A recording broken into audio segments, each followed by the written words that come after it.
Imagine you're out one night with your friends. You have to head out early, but to get back to your car, you have to go through a long, dark alley. There are a few shadowy figures posted up in the alley, and you have no idea what their intentions are. This is how I felt about horror games. An intimidating and never-ending ocean of decision and anxiety of what to play and how it's gonna go. With those shadowy figures in our analogy representing franchises like Resident Evil and Silent Hill, franchises held on massive pedestals with reputations that precede them.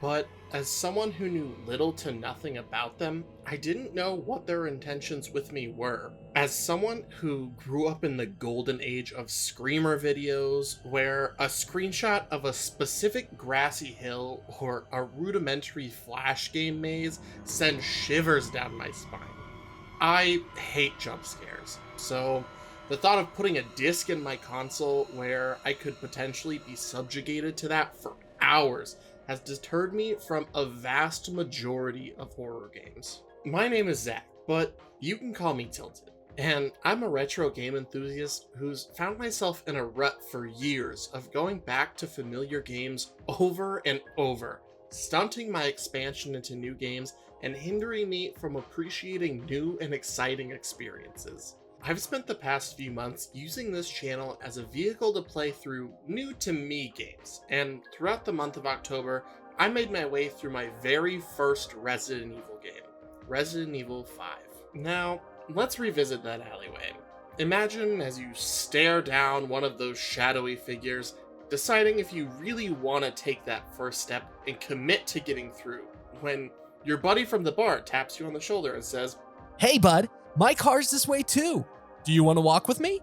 The stress of having to make it on your own is completely washed away, and the comfort of having someone watch your back floods you with relief.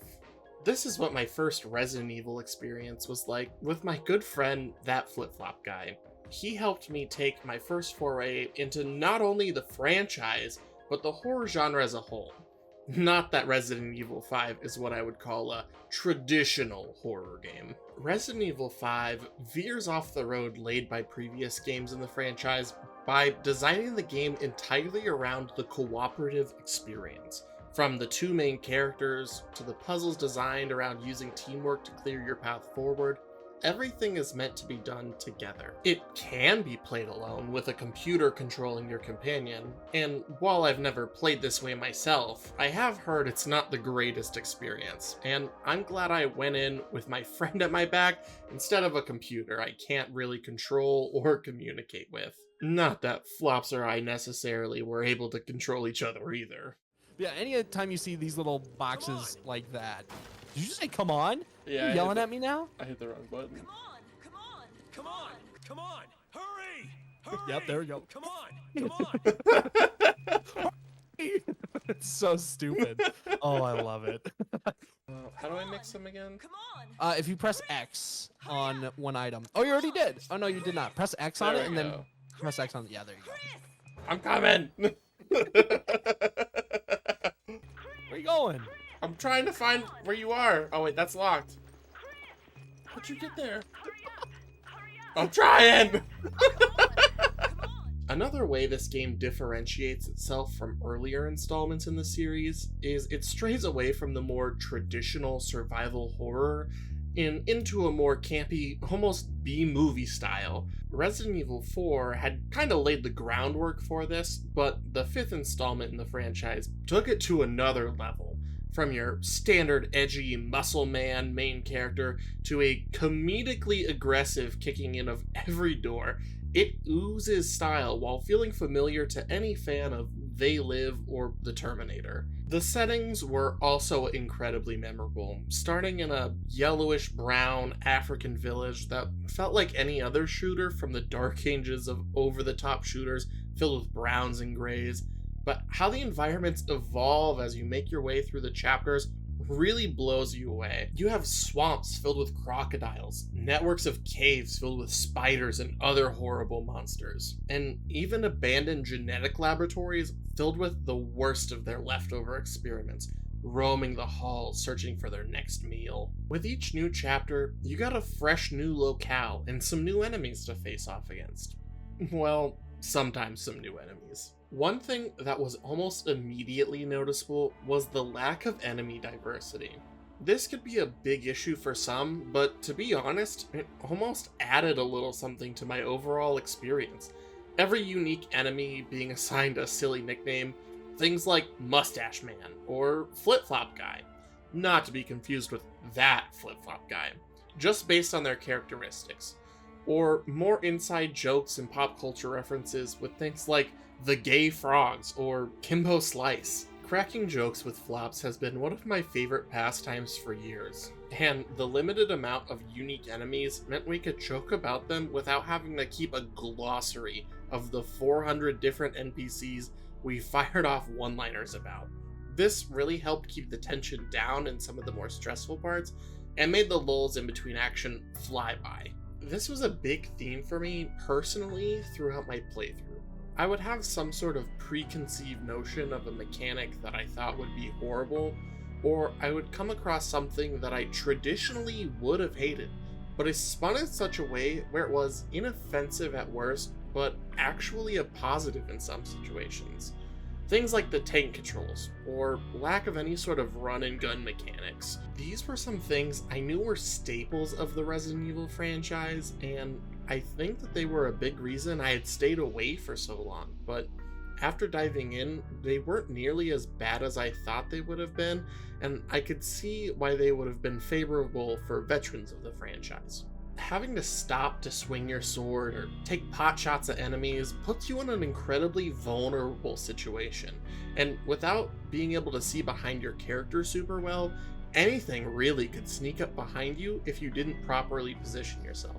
This really amplifies the tension in those hectic moments when you're swarmed by dozens of enemies simultaneously. The same could be said for the movement of the characters. While it's not entirely completely traditional tank controls, it's far from a more standard modern movement system, which took a few moments to get used to, but overall wasn't terrible. It did, however, once again amplify those tense moments. Nothing quite gets your heart pounding, quite like being swarmed by a group of enemies, and then when your instincts kick in to get yourself out of there, your character doesn't quite move like you expect. The only time this really became an issue was when I wanted to use the move where you turn 180 degrees. I could never quite get it to go, but almost every time it was an issue for me to quickly turn around, I would. This, however, is probably 100% a skill issue. All in all, I think the moment-to-moment gameplay is an incredible blend of an homage to its survival horror roots with inspiration from more modern action-oriented shooters like Gears of War. And I think they did a masterful job at giving the player more options and armaments to defend themselves with those over-the-top set-piece style boss fights, while still giving me just the right amount of spook and anxiety to make me feel at home. Well, as much as one can, that is, in a horror game.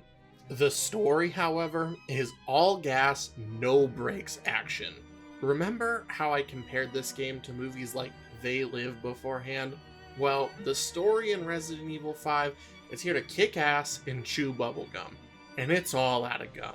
Every cutscene introduces something new and completely over the top. From the dialogue and voice acting being delivered in such an outrageously serious way that it's almost comedic, with every line being shouted out or grunted like the character's out of breath. I mean, I'd be out of breath too if I had aggressively kicked open every door I saw. Come on! Two people could kick this door in. Okay, let me do it. Ooh, dang, we're kicking stuff down. That door didn't stand a chance. Like, it's on site. If can I- Tilted sees cardboard, it's on site. This one, it's not necessary, but this one's specifically for Gage because he likes the kick and stuff. So I opened it. I opened it regular. Come on, Alpha Team. Why'd you die? Money. You fell off. You fell off. He's one shot. Blood plus ratio. You got roundhouse. From the return of an old partner to the wacky superpowers that the villains receive, there is no reprieve. There is no grounded moment when everything's brought back to Earth, And from the start of the game to what I'm told is a very traditional Resident Evil ending, it has wacky shenanigans, and I loved every single moment of it. Resident Evil 5 was a roller coaster of emotions for me. From gut-busting laughs to screaming like a little girl, it sent me through almost every emotion. And being able to do it with one of my best buds was an experience I hope to have again soon. Once again, I can't thank that flip-flop guy enough for taking time out of his busy schedule to join me on this adventure and with help editing this video. You should definitely check out his channel if you haven't, because I know he's got some big stuff coming out soon. Do you guys think I missed anything here with Resident Evil 5? Is there anything you'd like to see me tackle in the future? Let me know in the comments, and don't forget to subscribe if you want to stay up to date on the happenings here on the channel. Thank you all for watching, and I hope to see you all again soon.